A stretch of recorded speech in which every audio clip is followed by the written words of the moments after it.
हमारे channel deci flavours की कहानी में आपको खाद्य से भरपूर अनूठा सफ़र मिलेगा। हमारे साथ जुड़कर आप एक नए स्वाद के सफ़र में खो जाएंगे। सब्सक्राइब करें और साथ में चलिए, क्योंकि खाना एक कहानी बनाता है। जैसे ही बारिश के देवता हम पर मुस्कराते हैं, सावन का महीना उत्सवों की लहर लेकर आता है, जिसमें मिठाइयों का बोलबाला रहता है।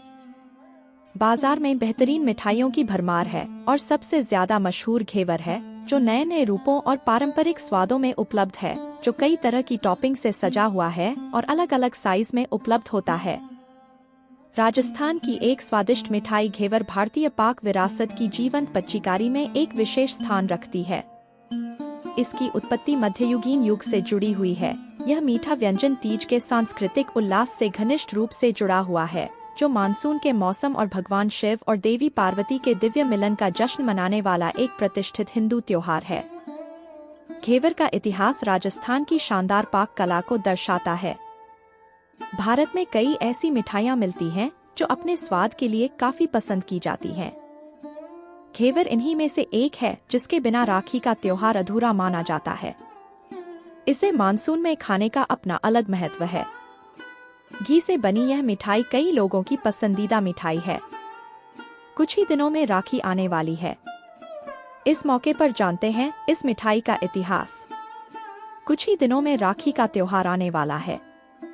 घेवर का इस त्योहार में खास महत्व होता है। देसी घी में बने इसे व्यंजन का स्वाद और सुगंध लोगों को दीवाना कर देती है। आइए इस खास मौके पर जानते हैं क्या है इस व्यंजन का इतिहास। खास तौर पर राजस्थान में मशहूर इस व्यंजन के बिना तीज और रक्षाबंधन का त्योहार अधूरा माना जाता है। ऐसा माना जाता है कि महिलाएं इन त्योहारों पर इस मिठाई को अपने मायके लेकर जाती हैं। घेवर को राजस्थान और ब्रज क्षेत्रों की प्रमुख पारंपरिक मिठाई माना जाता है। वहीं बात करें इसके इतिहास की, तो घेवर की उत्पत्ति को लेकर कोई स्पष्ट जानकारी उपलब्ध नहीं है, लेकिन इसके आविष्कार को लेकर कई सारी कहानियां प्रचलित हैं। ऐसा माना जाता है कि घेवर भारत में पर्शिया से आया था, लेकिन इसकी भी कोई पुष्ट जानकारी नहीं है। वहीं राजस्थान के कुछ मिठाई वाले इसे ईरान की एक मिठाई से प्रेरित व्यंजन बताते हैं। इम्यूनिटी बूस्टर कही जाने वाली यह मिठाई देखने में बिल्कुल मधुमक्खी के छत्ते की तरह नजर आती है।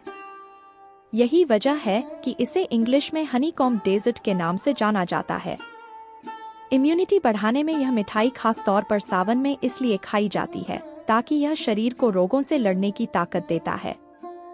घी से बनने वाली यह डिश खास तौर पर मानसून में खाई जाती है। इसके पीछे बेहद खास वजह है। दरअसल बरसात के मौसम में अक्सर वात और पित्त की शिकायत हो जाती है। साथ ही इस मौसम में शरीर में सूखापन या एसिडिटी हो जाती है, जिससे थकान और बेचैनी होने लगती है। ऐसे में घी से बनी यह मिठाई शरीर में फैट संतुलित कर शरीर की ड्राइनेस को कम करती है।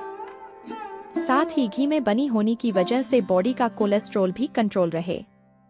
देश के कई हिस्सों में घेवर को बड़े शौक से खाया जाता है। इसकी बढ़ती लोकप्रियता की वजह से यह कई सारे फ्लेवर्स मिलता है।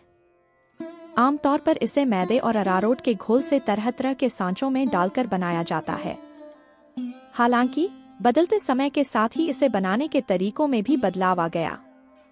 इन दिनों बाजार में मावा घेवर, मलाई घेवर और पनीर घेवर जैसे इसके कई प्रकार मिलते हैं। इसे आज भी चाशनी में डुबोकर रबड़ी और सूखे मेवों से गार्निश कर खाया जाता है। तो आया ना मुंह में पानी।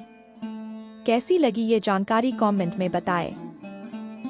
मैं आशा करती हूँ कि आपको ये जानकारी पसंद आई होगी। तो ऐसे ही महत्वपूर्ण जानकारी के लिए मेरे चैनल को ज़रूर सब्सक्राइब और लाइक शेयर करिए।